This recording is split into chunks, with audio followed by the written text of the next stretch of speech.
My brothers and sisters, tonight you're going to hear the Maundy Thursday Gospel 2 times, because I'm going to start the service by reading it right now. But it's not our text. I'll get to our text in just a minute. I'm going to read through Matthew 26 now. You can follow along on pages 6 and 7 if you like in your bulletin. And you can think about whatever helps you focus on texts in the next reading.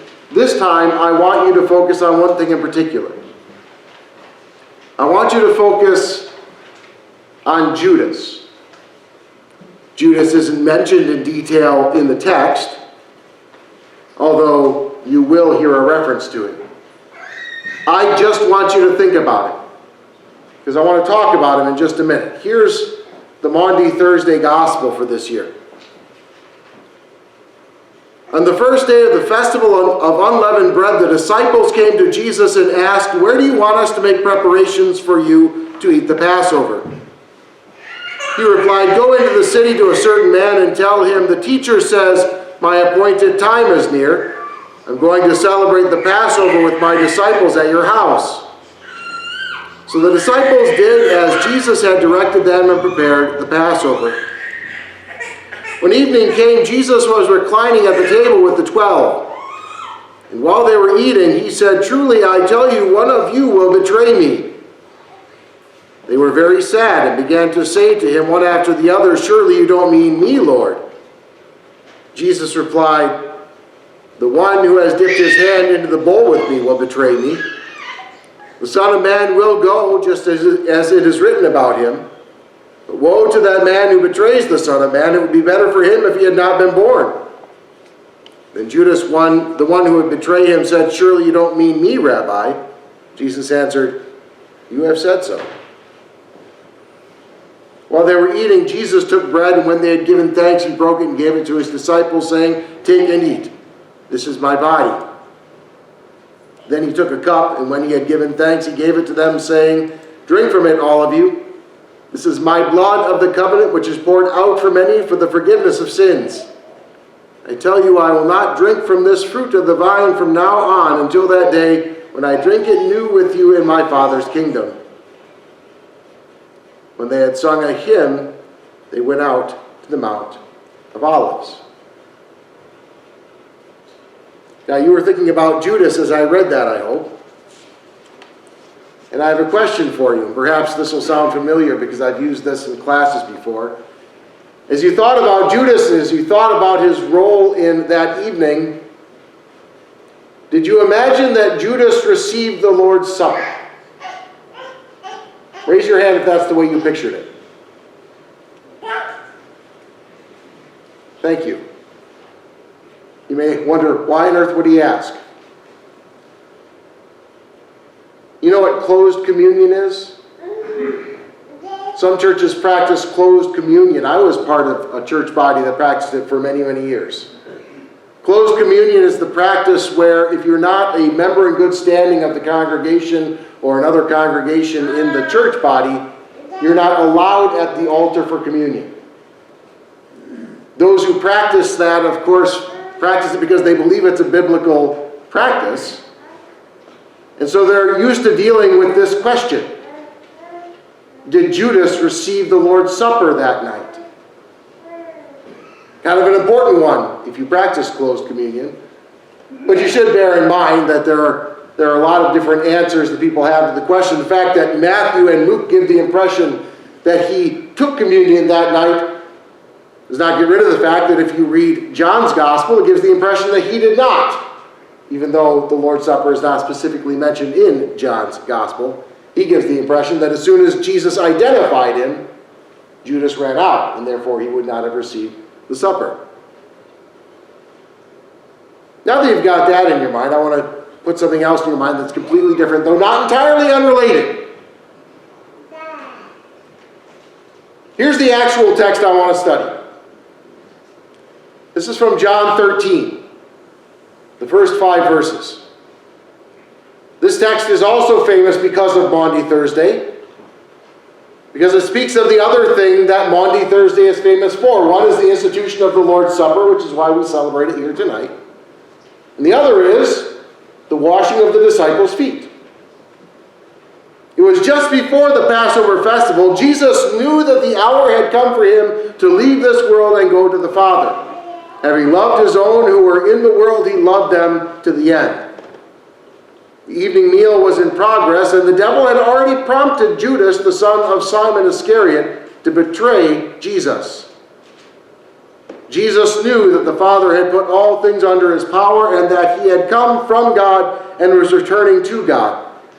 So he got up from the meal, took off his outer clothing, and wrapped a towel around his waist. After that, he poured water into a basin and began to wash his disciples' feet, drying them with a towel that was wrapped around him.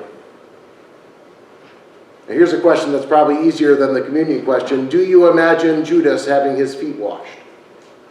Raise your hand if you imagine Judas having his feet washed. Kind of hard to read the text and not imagine it, don't you? Don't you think? You could not imagine it, I suppose, but kind of hard to read this and imagine that when it says Jesus showed them his love to the very end and then began washing his disciples' feet, that he was skipping Judas. This was the beginning of the evening. It's hard to reconcile that with any gospel. My next question then is, did Jesus know that Judas was about to betray him? Do you think so? Yeah. I do too. That John doesn't specifically mention it. He specifically mentions that Jesus knows what's about to happen to him that night. But John does specifically mention it in John 6, after the feeding of the 5,000.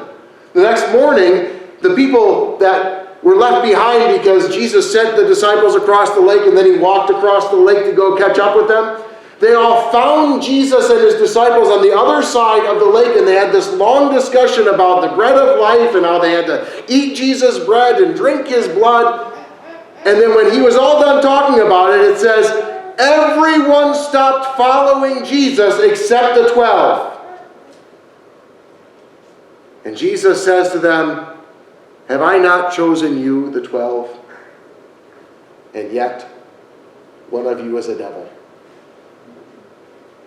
And John explains, Jesus knew from the beginning, from the day he met Judas, who would betray him. So, did he wash his feet? Well, of course. It's pretty clear from the text. Why would he do it, though? And you can answer, grace. You can answer, because he still wanted to reach him, and those are all great answers. I just want to add one more for you to consider tonight. Passion. Throughout Lent, we've been meditating on various human passions, I've called them.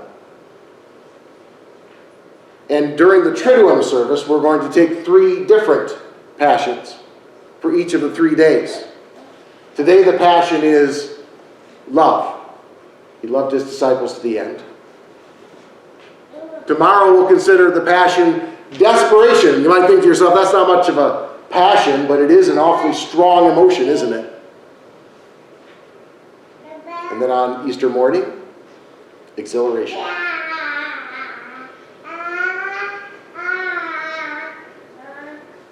Passion. Love that has passion explains tonight why Jesus washed Judas's feet. Bear in mind, I'm talking about the original Latin meaning of the word passion. Usually when we say passionate love, you think of something completely different, and if you parents want to go home and explain that, go ahead. I'm talking about the old Latin word on which passion is based. The one that we use when we talk about the passion of the Christ.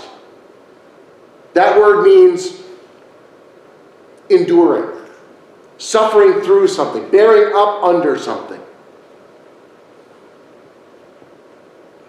But I don't want to divorce it from the idea of passion is a passion you have for baseball, or a passion you have for your spouse or a passion you have for your children. It's a strong emotion, and knowing that God doesn't just love the world because he's gracious, knowing that he doesn't just love the world because he has a certain nobility and it's to his praise when he loves us despite the fact that we're disgusting in his eyes, knowing that God in human flesh, which is what Jesus is, knowing that he, when he looks at his disciples, passionately loves them, each and every one of them. Do you know how important that is? Brothers and sisters, the fact that he could passionately love Judas that night is important to us because we've betrayed Jesus, haven't we?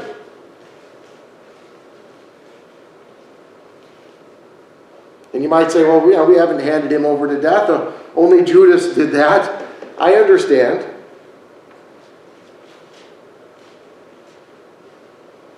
But we've turned from him.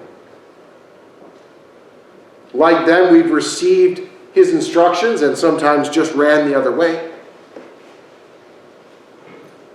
We've been gripped by greed, like Judas, and something as simple as deciding in our hearts what we were going to give to God and then not giving it anymore.